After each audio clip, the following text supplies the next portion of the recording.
الحمد لله الذي من علينا بنعمة الإيمان وأكرمنا بالأمن في الأوطان وأسبغ علينا العافية في الأبدان، وأشهد أن لا إله إلا الله وحده لا شريك له الواحد الديان، وأشهد أن محمدًا عبده ورسوله المبعوث رحمة للأنام، صلى الله وسلم وبارك عليه وعلى آله وصحبه والتابعين ومن تبعهم بإحسان ما تعاقبت الليالي والأيام. أما بعد، فأوصيكم أيها الناس ونفسي بتقوى الله، فإنها سر الحياة الرضية وعماد العيشة الهنية، وبها تنال الرحمات وتستدر البركات وتستجلب الخيرات. قال رب البريات: ولو أن أهل القرى آمنوا واتقوا لفتحنا عليهم بركات من السماء والأرض.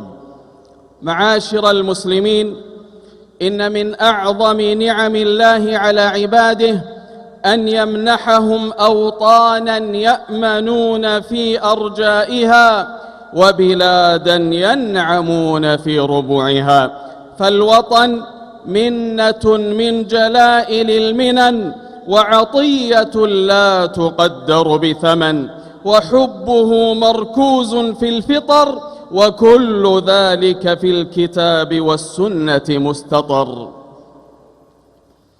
فقد ربط الله تعالى بين حب النفس وحب الأوطان، وقرن الجلاء عن البلاد بفوات الأبدان، فقال تعالى: قالوا وما لنا ألا نقاتل في سبيل الله وقد أخرجنا من ديارنا وأبنائنا. كما جمع الله في القرآن بين الدين والوطن فقال: لا ينهاكم الله عن الذين لم يقاتلوكم في الدين ولم يخرجوكم من دياركم. واعلموا يا عباد الله أن في سنة رسول الله صلى الله عليه وسلم، أن في سيرة رسول الله صلى الله عليه وسلم أبهى الصور وأسماها في حب الأوطان. فهذا النبي صلى الله عليه وسلم عندما ابتلي بترك وطنه وقف بالحزورة وهو على راحلته يخاطب مكة قائلا: والله إنك لخير أرض الله وأحب أرض الله إلى الله، ولولا أني أخرجت منك ما خرجت. رواه ابن ماجه. وقد وعد الله تعالى نبيه صلى الله عليه وسلم أن يعيده إليها بقوله: إن الذي فرض عليك القرآن لرادك إلى معاد. قال ابن عباس رضي الله عنهما: أي إلى مكة. رواه البخاري. وبذلك يعلم يا عباد الله أن حب الوطن غريزة متأصلة في النفوس تجعل الإنسان يستريح إلى البقاء فيه ويحن إليه إذا غاب عنه. أيها المؤمنون، ومن الدلائل الشرعية على حب الأوطان أن النبي صلى الله عليه وسلم حينما استوطن المدينة دعا ربه أن يرزقه حبها، فحب مكة فطرة لأنها وطنه، أما حب المدينة فمنحة وهبة.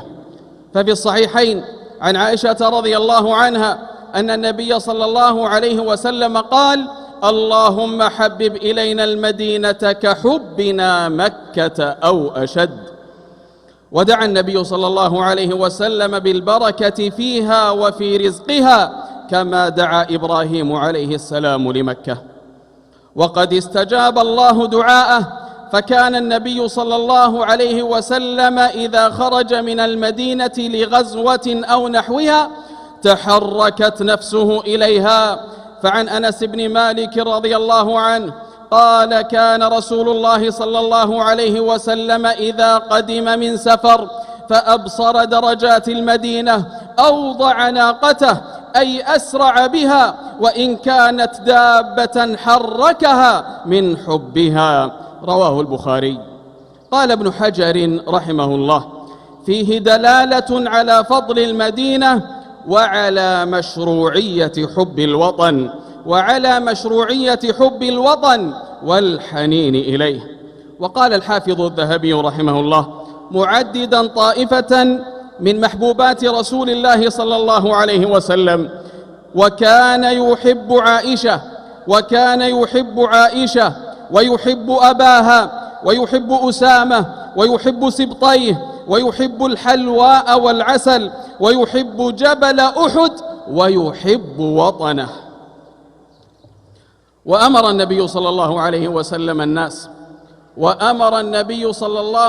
وسلم الناس بسرعة الرجوع إلى أوطانهم عند انقضاء أسفارهم وحاجاتهم.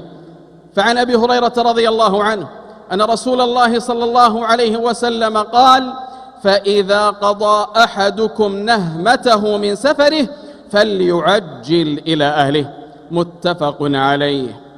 أيها الناس، إذا كان حب الوطن مما جبلت عليه النفوس وفطرت عليه القلوب، فكيف إذا كان الأمر متعلقا بهذا الوطن المبارك الذي اختاره الله تعالى مهبطا للوحي والقرآن، وشرفه ببيته الحرام، فكان قبلة للمسلمين ومنارة للعلم ومأرزا للإيمان، ومن عليه أن جعله على الجادة من توحيد الله وإخلاص العبادة له واجتماع الكلمة ووحدة الصف، واستخلف عليه ولاة أمر موحدين مصلحين، وألبسه لباس الأمن والأمان، وفتح عليه أبواب الرزق والإنعام. ألم تروا أن إبراهيم عليه السلام دعا لمكة بسعة الرزق والأمان فقال: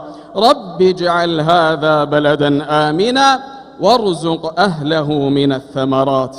عباد الله، بارك الله لي ولكم في القرآن والسنة، ونفعني وإياكم بما فيهما من الآيات والحكمة. أقول ما سمعتم وأستغفر الله لي ولكم فاستغفروه إنه هو الغفور الرحيم.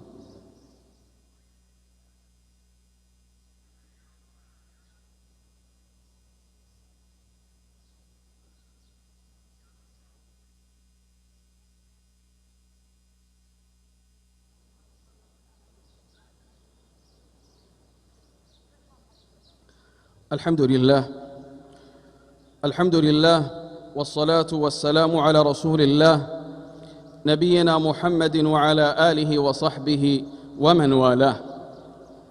أما بعد، أيها المسلمون، ولما كان حب الوطن أمرا جبليا وشرعيا وأدبا في ديننا مرعيا، أحاطت الشريعة هذا الحب بحقوق وواجبات رعاية لمصالح الدين والدنيا.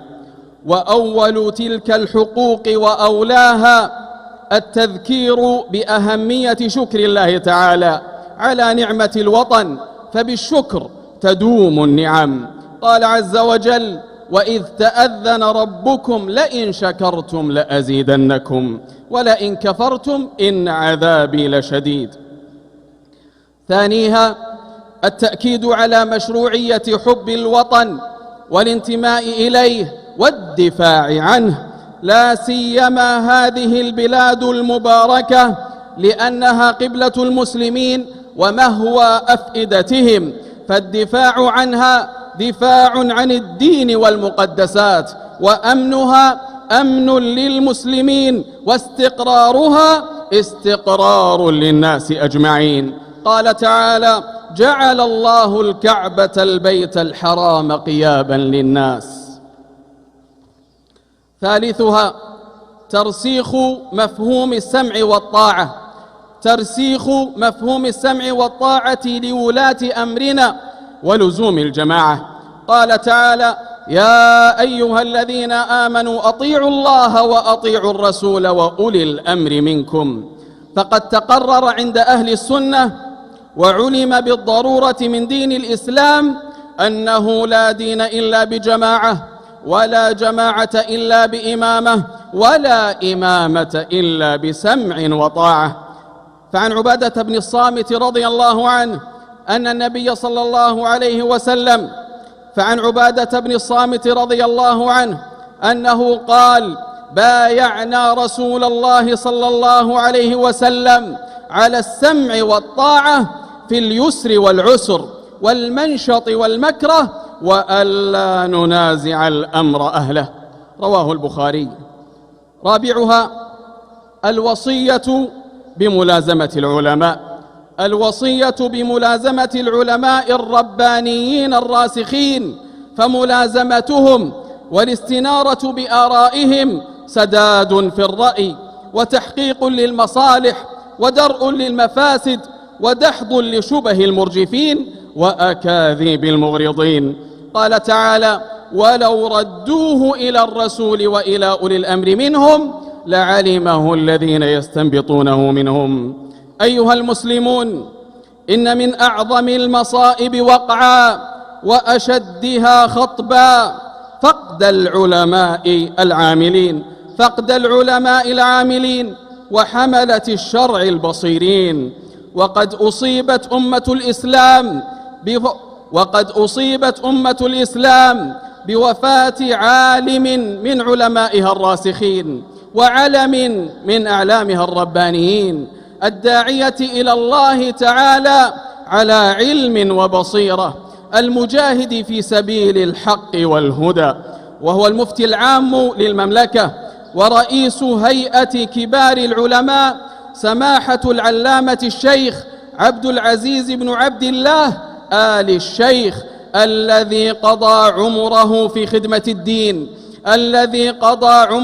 في خدمة الدين والعلم والوطن، فإن فقده مصاب أليم وحادث جلل على أمة الإسلام، تغمده الله بواسع رحمته وأسكنه فسيح جناته وبوأه منازل الأبرار مع النبيين والصديقين والشهداء والصالحين، وحسن أولئك رفيقا، وجزاه عما قدم للإسلام والمسلمين خير الجزاء، وعوض الله المسلمين بفقده خيرا. وإن مما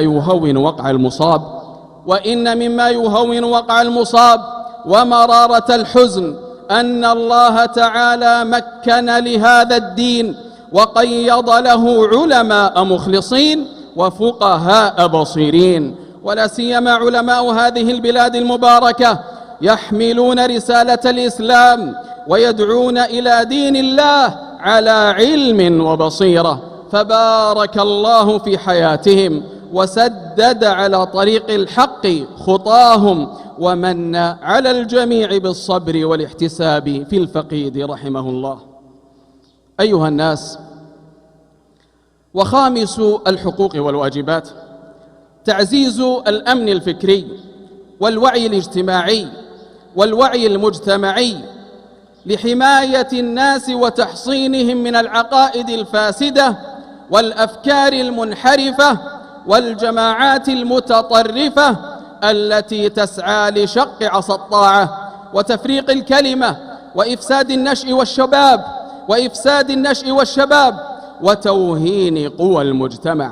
واعلموا يا عباد الله أن المناعة الفكرية للمجتمع لا تتحقق إلا بالعناية بالعلم والتسلح بالوعي، تحصينا للنفوس من الشبهات والشهوات، وصيانة للعقول من الأراجيف والافتراءات، ووقاية للأبدان من الآفات والمخدرات، ليكون الناس بذلك سدا منيعا في وجه كل من يحاول زعزعة الوطن وأمنه واستقراره. سادسها الحث على احترام أنظمة الوطن وقوانينه والحفاظ على أرضه ومقدراته، والمساهمة الفاعلة في تحقيق رؤيته وتطلعاته كل في مجاله ومكانه. فالمواطنة الصالحة ليست مجرد كلمات تردد ولا شعارات ترفع، بل هي إخلاص وولاء وقيم ومبادئ وواجب ديني والتزام أخلاقي يدفع الإنسان إلى العمل الجاد الذي يحقق رفعة وطنه ورقيه وازدهاره. فاتقوا الله عباد الله وكونوا لوطنكم خير بناه ولحصونه أقوى حماه، فبذلك تسعدون في دنياكم وتفلحون في أخراكم وتظفرون برضا مولاكم. عباد الله، هذا وصلوا وسلموا على الهادي البشير والسراج المنير كما أمركم الله بذلك، وهو اللطيف الخبير، فقال: إن الله وملائكته يصلون على النبي يا أيها الذين آمنوا صلوا عليه وسلموا تسليما.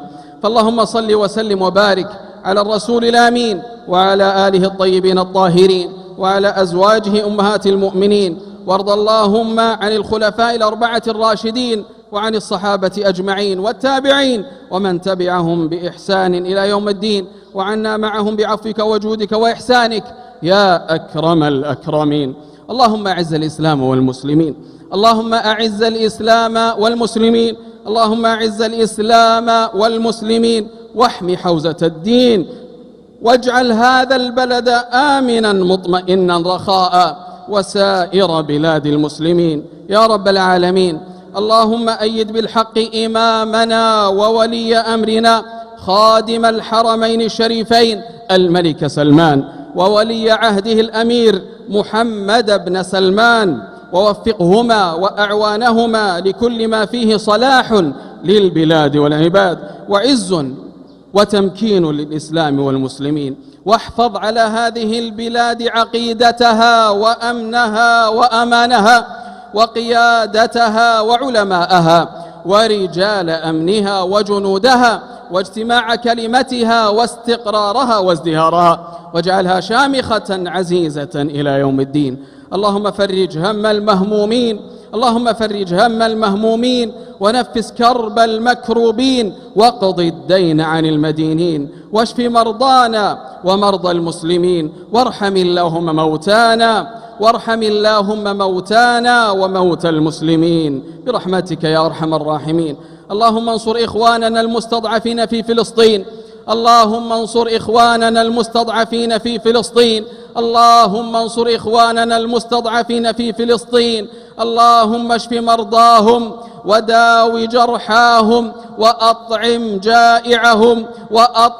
جائعهم واحقن دماءهم واربط على قلوبهم، واجعل لهم من كل هم فرجا ومن كل ضيق مخرجا ومن كل بلاء عافية.